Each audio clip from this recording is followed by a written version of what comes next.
વિસાવવાની પણ ધીરે ધીરે ધીરે સમય જતો રહ્યો. આજે એનું આખું જે આપણો પ્રોગ્રામ છે તેનો દિવસ આવી ગયો. તો એના માટે એવું કહીશ કે પल पल तरसे इस पल के लिए, पल पल तरसे इस पल के लिए, वो पल भी आए तो बस एक पल के लिए. सोचते थे जिंदगी का एक हसीन पल बना देंगे, लेकिन वो पल भी रुका तो बस एक पल के लिए. હવે જ્યારે ભાવેશભાઈ અને ભાભીના એન્ગેજમેન્ટ થયા, આપણામાં ખબર એન્ગેજમેન્ટ થાય પછી વડીલો અને મિત્રો પૂછે કે ભાઈ તને કેવી લાગી, પણ ભાવેશભાઈ પણ છુપા रुस्तम છે. શાયરીના અંદાજમાં ભાભીનું વર્ણન કરેલું કે આંખों की चमक पलकों की शान है वो, आंखों की चमक पलकों की शान है वो, चेहरे की हंसी लबों की मुस्कान है वो, धड़कता है दिल बस उनकी आरज़ू में, फिर कैसे ना कहूँ मेरी जान है.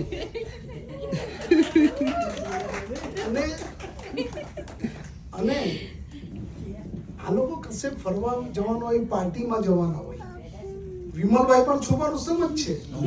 એ લોકો ફરવા જવાનો હોય કે પાર્ટીમાં જવાના હોય તો જનરલી દુનિયાની 58 પ્રકાશથી તૈયાર થતા વાર લાગે છે, પણ દુનિયાની 58 પ્રકાશથી તૈયાર થઈને બહાર આવીને પોતપોતાની ભાષામાં એક જ શબ્દ બોલે છે, ચાલો.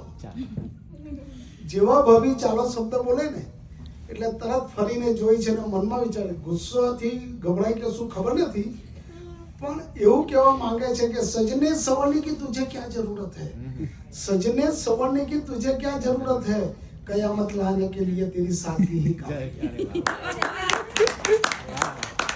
અને હિન્દી ગઈકાલે આખી રાત વિચારતી રહી કે અમારી એનિવર્સરી છે તો હું એને પાર્થને શું સરસ વસ્તુ સંભળાવું કે ખુશ થઈ જાય, પણ રૂટિનમાં ભૂલી ગઈ. પણ એવું કહેવા માંગે છે કે ના કભી બદલે ये लम्हा, ना कभी बदले ये लम्हा, ना कभी बदले ख्वाहिश हमारी, हम दोनों एक दूसरे के ऐसे रहे जैसे तुम चाहत मेरी और मैं जिंदगी तुम्हारी. અને આ વાર્તા મિત્રોને બધાએ એવી સરસ તૈયારી ગઈકાલે કરી, એટલી બધી મહેનત કરી છે કે જેનો કોઈ જવાબ નથી. તો એના માટે હું કહીશ કે बुजुर्गों ने भी क्या खूब लिखा है, बुजुर्गों ने भी क्या खूब लिखा है, दोस्तों के साथ जीने का मौका दे दे ईश्वर, तेरे साथ तो मरने के बाद भी जी लेंगे. અને પ્રેમ મળે ત્યાં ડૂબી જઈએ, આ મિત્રો માટે જ કહું છું કે પ્રેમ મળે ત્યાં ડૂબી જઈએ, નફરતની એસી તેસી. પ્રેમ મળે ત્યાં ડૂબી જઈએ, નફરતની એસી તેસી, મિત્ર મળે ત્યાં બેસી જઈએ, સમયની તો એસી તેસી. જીવાય એટલું જીવી લઈએ, જીવાય એટલું જીવી લઈએ, ધબકારાની એસી તેસી. ચાલ दुनिया ना जीताई तो कई नहीं, सौना मन जीती लईए जगत ની તો એસી તેસી.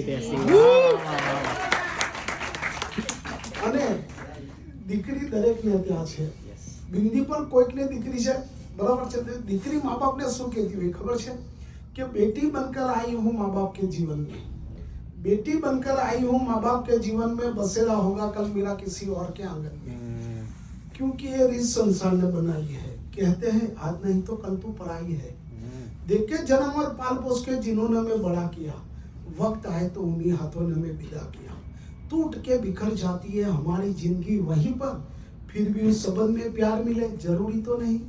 क्यों ये रिश्ता इतना अजीब होता है, क्यों ये रिश्ता इतना अजीब होता है, क्या यही हम बेटियों का नसीब होता है. खुदा तेरी मोहब्बत को फना कौन करेगा, खुदा तेरी मोहब्बत को फना कौन करेगा, सभी बंदे नेक है तो गुनाह कौन करेगा. एक खुदा मेरे दोस्तों को रखना सलामत, वरना मेरी सलामती की दुआ कौन करेगा.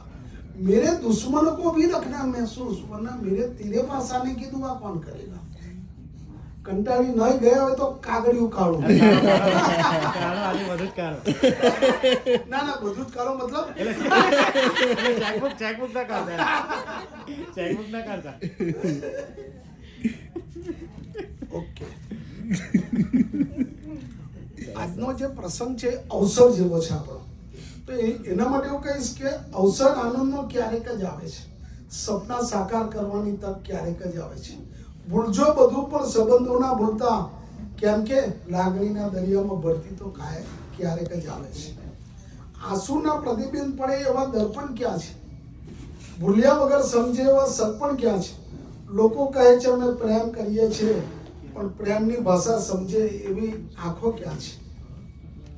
નિખાલસ મનનો નિખાર અલગ હોય છે, સંબંધો અને દુનિયાના વ્યવહારો અલગ હોય છે. આંખો તો હોય છે સૌની સરખી, બસ જોવાના અંદાજ અલગ હોય છે. હવે નારાજ થઈ જશો એવી બીક લાગે છે. આટલું સાંભળ્યા પછી હવે મને બીક લાગે છે કે નારાજ થઈ જશો એવી બીક લાગે છે. કોઈ દૂર છે છતાં સમીપ લાગે છે. એક તમારી ઝલક છે તમન્ના, કેમ કે એક તમારી ઝલકની છે તમન્ના, તમારા સાથ જિંદગીથી અધિક લાગે છે. ગઈકાલે એક સિક્રેટ કહેવાનું ભૂલી ગયો કે ગઈકાલે મારા મિસિસ એટલે પાર્થિવ મમ્મીએ મને ધમકી આપી હું જો સ્પીચ આપવા ગયો તો હું બહાર જતો બેઠેલા છે એટલે મને હા, આંસુ વિનાના રુદન શું કરવાના, ભાવ વિનાના ભોજન શું કરવાના, સ્નેહ વિનાના સ્વજન શું કરવાના. સાચું કહું, તમારા જેવા મિત્ર સામે હોય તો જગતનું શું કરવાના. વિધિના લેખ ક્યારે સમજાયા છે? સુખ દુઃખ તો જીવનના પડછાયા છે. સાગર જેટલી વિશાળ દુનિયામાં એક વ્યક્તિનું ગમવું, સાગર જેટલી વિશાળ દુનિયામાં એક વ્યક્તિનું ગમવું, એ તો કુદરતની માયા છે. મનથી કહેવાય તે મુખથી ના કહેવાય, દિલથી દેવાય તે હાથથી ના દેવાય. વાતોથી બધા સમજે પણ વગર કહીએ સમજાય, એ જ સાચો પ્રેમ કહેવાય. Okay, thank you very much.